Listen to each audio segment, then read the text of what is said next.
Alright, let's talk about the current state of furry conventions. More specifically, how the biggest cons out there that everyone wants to go to simply because, well, everyone goes to it. You see all your friends go, you're thinking, oh, this must be a great con. I also want to see all my friends, so I gotta go to this big furry convention. Whether that's Midwest Fur Fest, Anthrocon, Furry Week in Atlanta, the list continues on, but it's usually those top 3 that everyone wants to go to. You might want to go just for friends, but to some extent, furry conventions are a sense of community. And because furry is a community in some sense, there's this natural gravitation to want to go to the bigger ones that everyone talks about. But unfortunately, a lot of them are experiencing a growth problem currently. Quite literally, in the past year, the top 3 furry conventions have had record-breaking attendance, not just in their own con, but for being called the biggest furry conventions out there. Midwest Fur Fest broke it last year with over 15,000 attendees, FWA broke it this year with just barely over 15,000, and then Anthrocon blew that out of the water with over 17,000 attendees. But that is a lot of people, especially a lot of people to manage at the current state that furry conventions have been run at for the past however many years. It is hard to maintain that number of people, especially when it's growing at a rate that is kind of unprecedented. We haven't seen a growth rate like this before in furry. And I feel like to some extent, fur cons aren't exactly well equipped to be able to handle that mass amount of people in one space, especially when it's spread throughout a whole area and not just like the convention or hotels. I remember the days when like 8,000 to 7,000 attendees was known as like a big fur con. Nowadays, like 10K just kind of scratches the surface. And it could be for a plethora of reasons. It could be because, COVID is long since over now. It could be because a lot of people are finding furry more and more since COVID, or even simply because the people who grew up during COVID, who were, I guess, younger kids, are grown up and able to actually go to cons now. God, it's weird to think that lockdown was like 4 years ago. That is scary.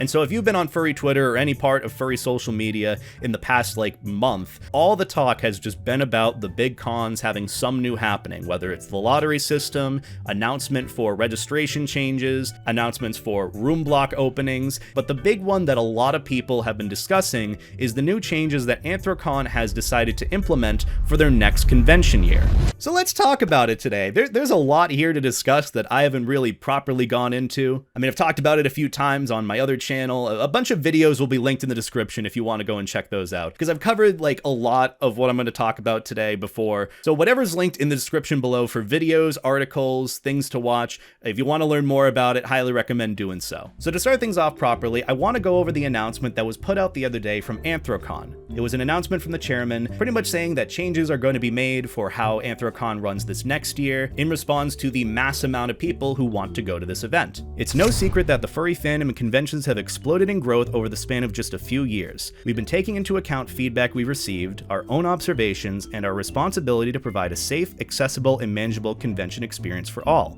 In the interest of transparency and allowing attendees to make preparations, we'd like to share some of our plans, starting with registration capacity, Thursday pre-registration pickup, shuttle accessibility, and the size and standards of our fursuit parade. But it's clear that there are too many people that can't be accommodated, so they have to put a cap on the amount of people that can register, in which a certain amount of people will be able to register, that amount being unknown right now, but will be announced at some point in the future. And a lot of people have mixed feelings about it. Some are happy in the sense that it doesn't grow too big to the point where it's unmanageable, and some are unhappy in that it's going to be harder and harder to actually go to Anthrocon, a convention that a lot of people have wanted to go to.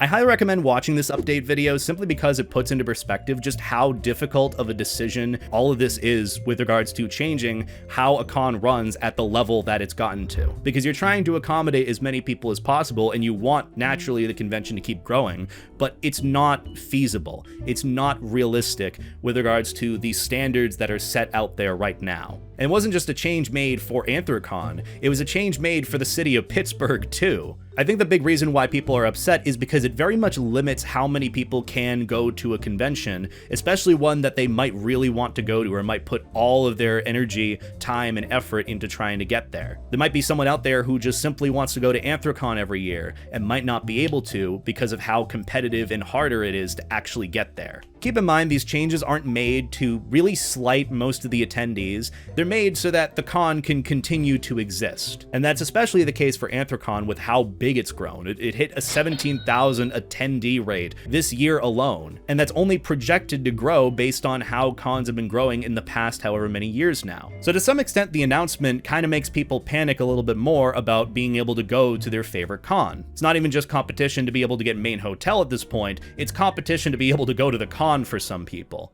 I genuinely think a lot of the big furry conventions are in a transitionary period where they're figuring out how to run cons at that next level. Not in the sense that they're not doing the best they can, but in the sense of being able to take furry conventions to the size of like Comic-Con, for example.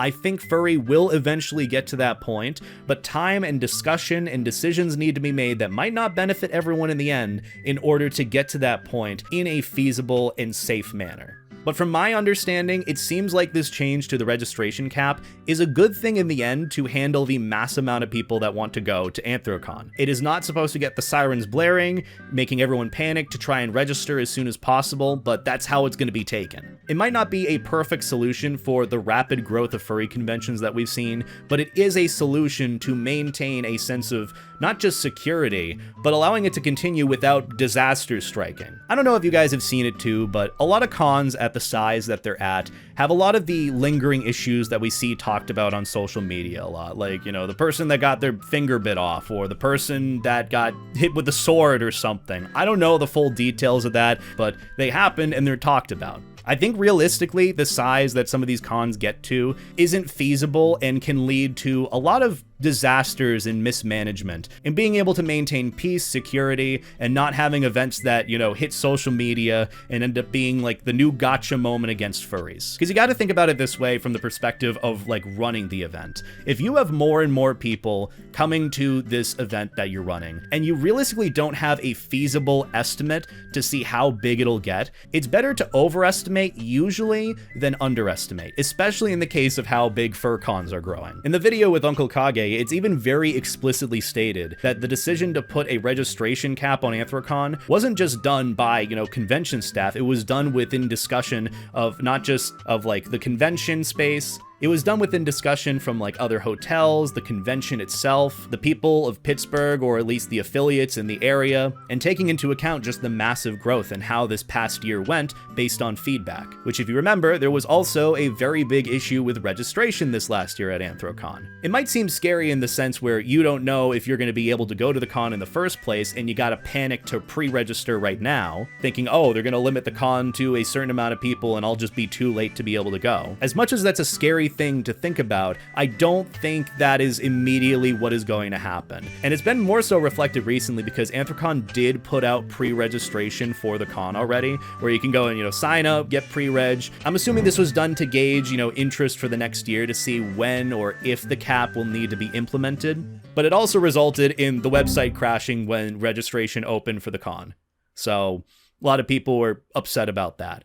So realistically, as much as this change might seem like a bad thing and might seem kind of doom and gloom for being able to attend Anthrocon, making it a little bit more competitive and harder to get there, it's a good change for the con to continue to exist in the current state for these big conventions. So as far as I know, Anthrocon is the big convention that is making an active change to assess the growing issue with furry conventions. I don't think other big cons are doing that though. I mean, FWA just got 2 more hotels in the con block, so that's pretty cool. And the hotel room blocks I think are opening a few days from now. Granted, you know, that by the time this video is coming out, it's probably after the fact. But supposedly, I had seen that a couple of the hotels that were originally in the con block for the room lottery have pulled out now and are just downright renting out rooms at exorbitant prices. Like, I saw someone make a post about a room that they got outside of the con block that was $2,200 for that weekend. If you split that between 4 people, that is $500 for the weekend of MFF.